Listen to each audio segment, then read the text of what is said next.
Hello everyone and welcome to today's training. My name is Sierra Turner and today we will be discussing some fundamentals in youth and adolescent development. It's great to have you here. And of course we want to show a moment of appreciation to HRSA, the Health Resources and Services Administration, for their support and contributions to our project and today's training. Now, the purpose of today's training is to review the key concepts of youth and adolescent development. Let's begin by tackling certain misperceptions about teens by compiling results from the latest research.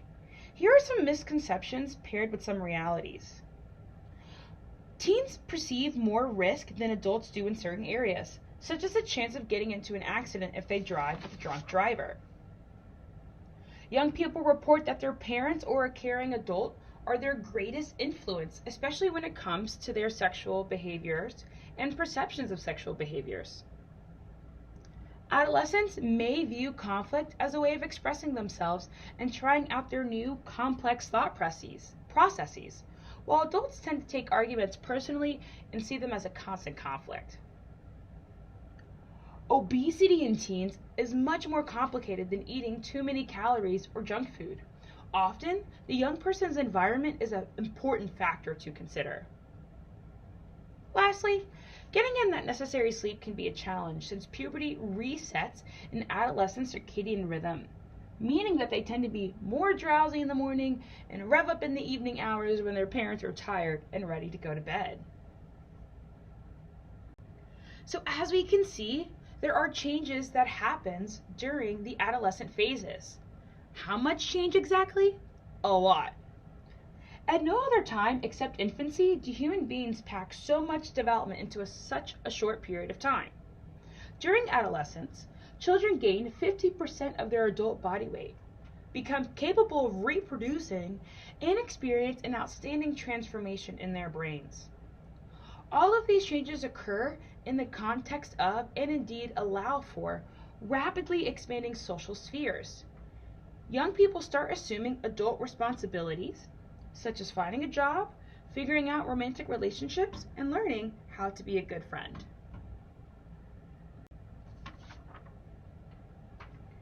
Another key message in the guide, and one that we will focus on today, is the ever-expanding teenage brain and how the changes in the brain impact a young person's physical, emotional, sexual, and spiritual development. The physical changes associated with puberty are conspicuous and well described. The brain's transformation is every bit as dramatic, but to the unaided eye, is visible only in terms of new and different behaviors as observed in the young people. Now, this is an illustration of what's going on in the brain during the early years of brain development. Children get a lot more gray matter, which are also known as the neurons of the brain. You might have heard of the difference between gray and white matter before, whereas gray matter is the neurons, and white matter is the insulation of the connection of the neurons. This means it affects the speed with which the certain neuron pathways work. During adolescence, the neural pathways that get used a lot more are highly myelated and become more efficient. Those that don't get used get so small that they may prune so that the gray matter decreases during adolescence. Now, although the brain is incredibly flexible throughout life, it is never ever too late to learn, and young people's brains are primed to learn new things. The things they are exposed to is what they learn, which is something to consider as you or we are designing our youth programs. We've probably also heard that adolescence is when the prefrontal cortex develops. As we can see on the screen, the prefrontal cortex is the front lobe in our brains. The prefrontal cortex is responsible for memory, advanced reasoning, which encompasses the ability to plan, understand cause and effect, think through scenarios, including thinking abstractly, and manage impulses. This is a part of the brain that is sometimes called the CEO of the brain, And it's important to note because there's an important link between our thinking, our advanced reasoning, our planning, our cause and effect, and our prefrontal cortex. Excuse me, just one moment. I got lost in my notes. All right.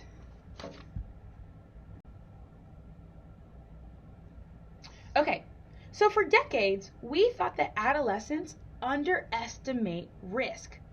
We thought that teens thought that they were invincible.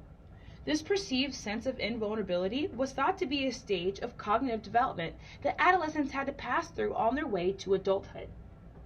We now have considerable scientific evidence that suggests that adolescents do feel vulnerable at the prospect of contracting a sexually transmitted infection or getting sick from drinking too much. In fact, several studies have shown that adolescents perceive more risk in certain areas, as we discussed before, such as the chance of getting into an accident if they drive with a drunk driver.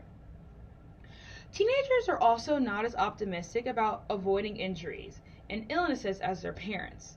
However, they are less likely than adults to believe poor health will result from experimenting with sex, drinking and drugs, and smoking. For many adolescents, being aware of the risks involved in a given action fails to stop them from participating. Research is starting to show that adolescents judge the benefits of partaking in risky behaviors differently than adults do, and this difference in judgment may have a biological basis in the brain. Functional MRI studies have shown that when players are winning at gambling, the reward center lights up more in teenager brains than they do in adult brains. Conversely, when players are losing, the avoidance center lights up less in teenage brains compared to adults. Teens also may discern social benefits from smoking and drinking or peer acceptance with sexual activity. In schools and in communities where the popular students are more likely to smoke, drink, and be sexually experienced, trying out these risky behaviors could be viewed by young people as a rational and one could even argue low-risk strategy for getting approval from their friends and fellow students. Now remember, this is experimentation, not exactly habitual behavior. Finally, the benefits of risk-taking are often underappreciated. If teens and young adults didn't take risks, we'd have a much smaller armed forces. It would be a lot harder for young people to do all the necessary firsts of transitioning into adulthood, including finding your first job, finding your first intimate relationship, or finding your first true long-term best friend. An adolescent is less interested in the moral standpoint, so the conflict may not be as meaningful for them. Therefore, the parent may walk away upset and stay stressed more often than the young person.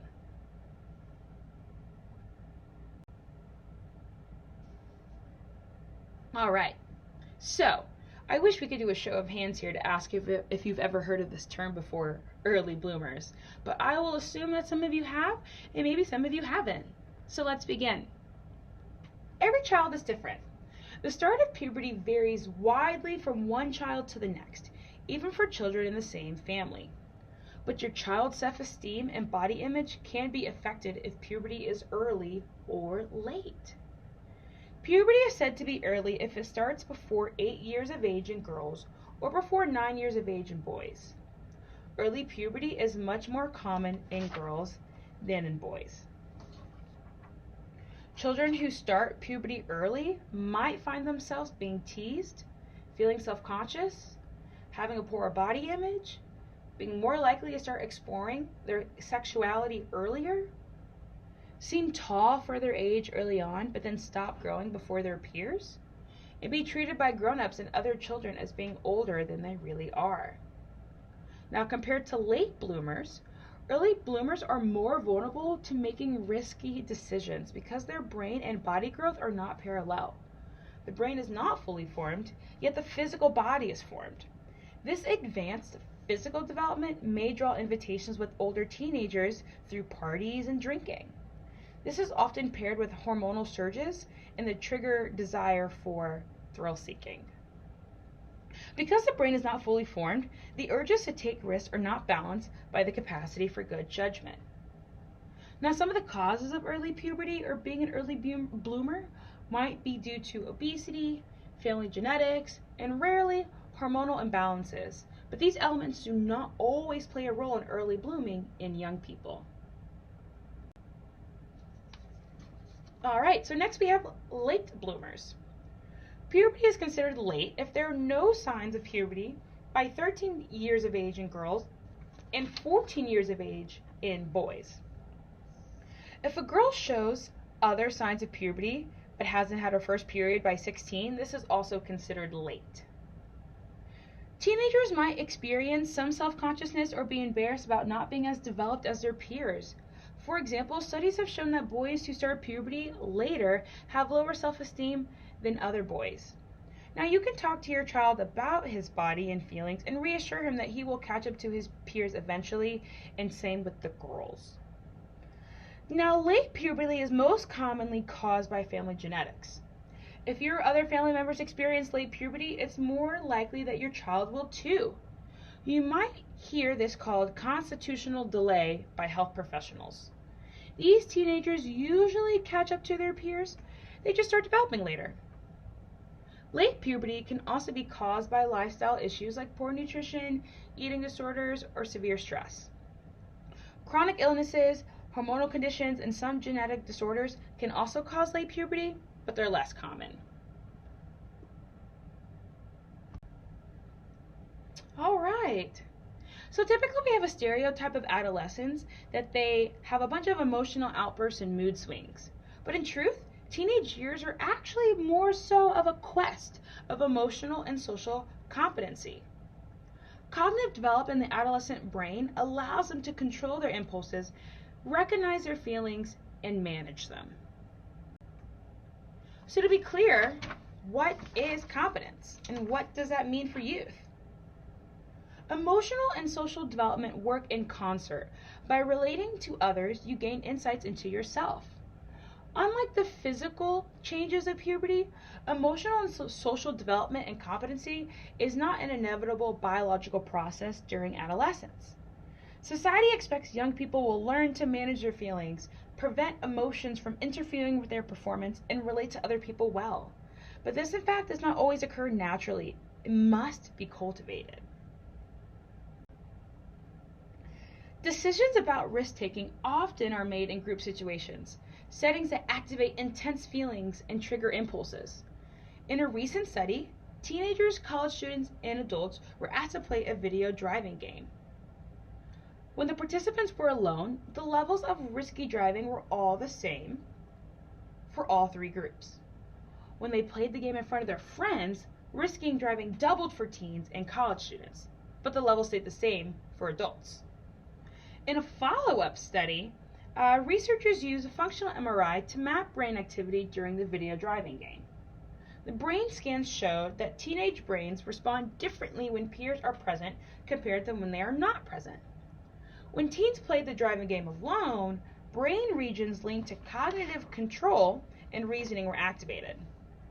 When peers were present, additional brain circuitry that processes rewards were also activated, suggesting that for teens, potentially rewarding and potentially risky behaviors can become even more gratifying in the presence of peers.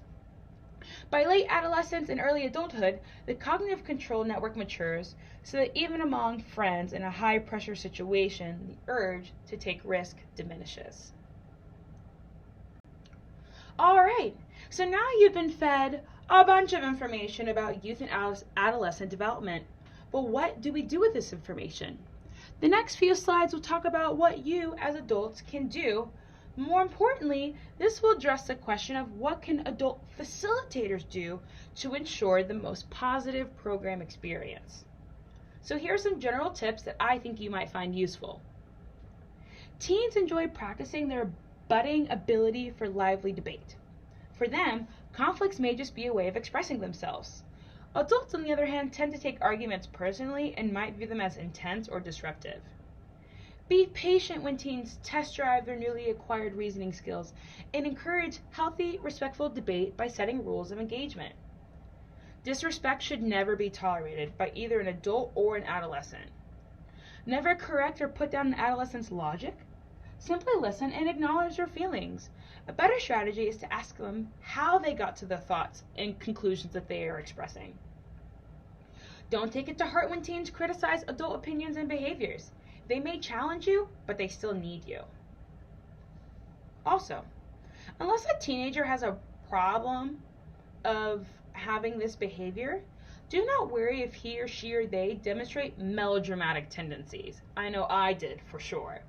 Remember, not every disagreement for them is a conflict.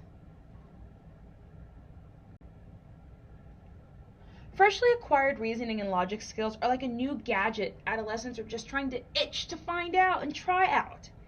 Here are some ways you can help young people effectively use their developing brains. Ask open-ended questions that will help adolescents consider their range of options and how each choice should be carefully weighed. Example of an open-ended question being, how do you think it'll benefit you and or harm you to quit your after-school job to join the basketball team? This question invites thought and debate.